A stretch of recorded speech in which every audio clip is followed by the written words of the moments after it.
Berapa ya. momen gitu? Ada pelaku Oh, industri. udah, ya. Kameranya.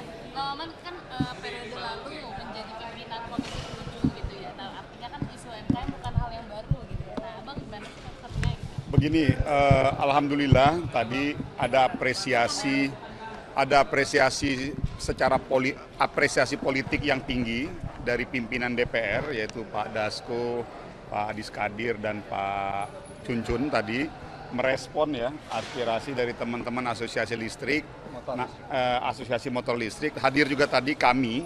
Terus terang kalau kami ini statusnya sebagai anggota DPR RI yang mantan di Komisi 7, yang kebetulan kita berinteraksi dengan selama 5 tahun kemarin berurusan dengan urusan motor listrik dan energi dan segala macamnya.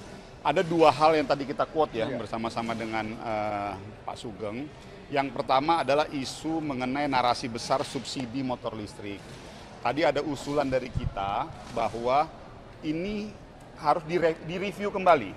Jadi redefinisi kembali bahwa ini bukan subsidi, tapi ini sifatnya insentif atau kompensasi. Kenapa? Karena sepemahaman kita pada saat kita masuk kepada terminologi subsidi, treatmentnya akan menjadi seperti treatment subsidi-subsidi yang lainnya. Sedangkan ini harus kita pahami ini berbeda dengan subsidi energi maupun subsidi kepada masyarakat miskin. Tapi ini ada insentif yang diberikan oleh pemerintah agar merubah behavior masyarakat yang tadinya terbiasa mengkonsumsi fossil fuel menjadi renewable energy, dalamnya listrik. Itu yang pertama tadi ada usulan. Lalu yang kedua terkait bagaimana bisa pemerintah yang baru ke depan membantu memfasilitasi bahwa pihak-pihak mereka ini sudah banyak menciptakan produsen-produsen listrik lokal yang siap diekspor ke luar negeri.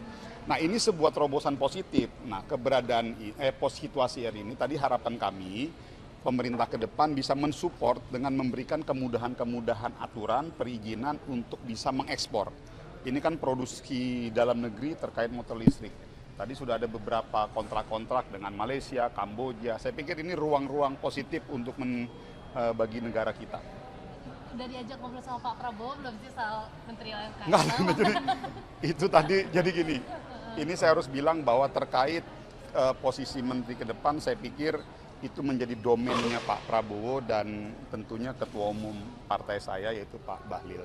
Namun sekali lagi 100% itu adalah hak prerogatif Pak Prabowo. Kami ini semata-mata semangatnya yang satu, bagaimana ke depan Indonesia bisa lebih baik lagi di era Pak Prabowo dan Mas Tapi Gibran. siap nggak Pak Mamang kalau misalkan ditunjuk? Kenapa? Siap nggak kalau jadi calon Begini, menteri sekali lagi, saya tidak berani masuk kepada domain siap atau tidak siap. Itu semua hak prerogatif Bapak Prabowo Subianto sebagai presiden terpilih yang insya Allah tanggal 20 nanti dilantik.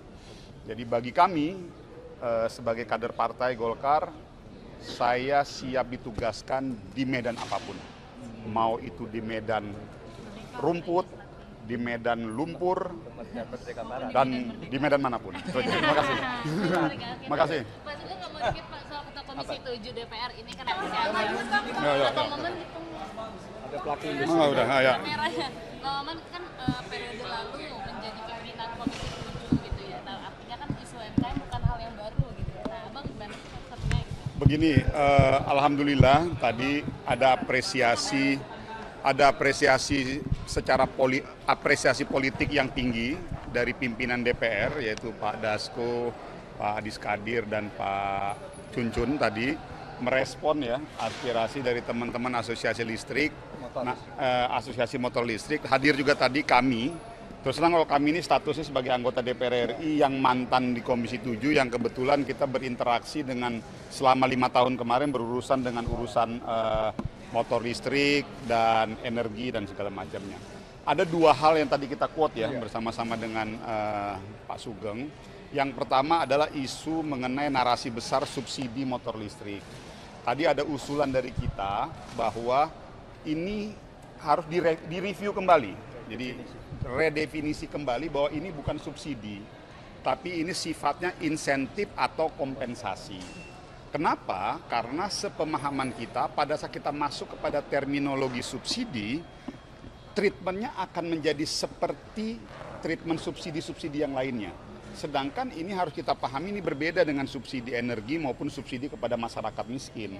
Tapi ini ada insentif yang diberikan oleh pemerintah agar merubah behavior masyarakat yang tadinya terbiasa mengkonsumsi fossil fuel menjadi renewable energy, dalam hal listrik. Itu yang pertama tadi ada usulan. Lalu yang kedua terkait bagaimana bisa pemerintah yang baru ke depan membantu, memfasilitasi bahwa pihak-pihak mereka ini sudah banyak menciptakan produsen listrik lokal yang siap diekspor ke luar negeri. Nah, ini sebuah terobosan positif. Nah, keberadaan situasi hari ini tadi harapan kami pemerintah ke depan bisa mensupport dengan memberikan kemudahan-kemudahan aturan perizinan untuk bisa mengekspor. Ini kan produksi dalam negeri terkait motor listrik. Tadi sudah ada beberapa kontrak-kontrak dengan Malaysia, Kamboja. Saya pikir ini ruang-ruang positif untuk bagi negara kita. Udah diajak ngobrol sama Pak Prabowo belum sih soal Menteri UMKM? Enggak, itu tadi jadi gini. Ini saya harus bilang bahwa terkait posisi menteri ke depan, saya pikir itu menjadi domainnya Pak Prabowo dan tentunya Ketua Umum partai saya yaitu Pak Bahlil. Namun sekali lagi 100% itu adalah hak prerogatif Pak Prabowo. Kami ini semata-mata semangatnya satu, bagaimana ke depan Indonesia bisa lebih baik lagi di era Pak Prabowo dan Tapi Mas siap Gibran. nggak Pak Mamang kalau misalkan ditunjuk?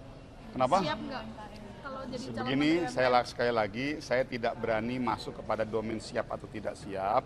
Itu semua hak prerogatif Bapak Prabowo Subianto sebagai presiden terpilih yang insya Allah tanggal 20 nanti dilantik. Jadi bagi kami sebagai kader partai Golkar, saya siap ditugaskan di medan apapun. Mau itu di medan rumput, di medan lumpur, dan di medan manapun. Terima kasih. Terima kasih. Pak Sugeng nggak mau dikit Pak soal Ketua Komisi 7 DPR ini kan